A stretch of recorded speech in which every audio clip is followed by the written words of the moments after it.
Сәбиін қолына ұстап такси жүргізген әйелге Астанадан пәтер сыйға беріледі. 5 айлық нәрестесімен бірге такси жүргізген жалғызбасты анаға желтоқсан айында пәтер сыйға беріледі. Біз біргеміз қоғамдық қордың басшысы Перизат Қайрат Тенгри Лайфстайл редакциясына берген сұхбатында астаналық әйел туралы роликті көргеннен кейін құрылыс компанияларымен байланысқанын айтты. Біз Ақтөбеден келген меценат Мөлдір Сүйіншалимен хабарластық. Ол Астана қаласында жеке үйлердің құрылысымен айналысады.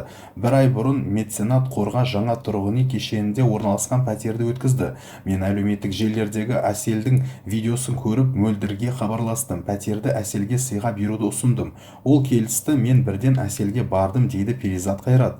Пәтер Әселге желтоқсан айында ресми түрде беріледі. Әлі де сене алмай жүрмін. Балалармен далада қалған көздерім де болды. Күндіз пәтер іздейтінмін, бірақ бөбектерім болғаннан кейін ешкім маған үйін жалға бергісі келмейтін. Алғысым шексіз, дейді Әсел.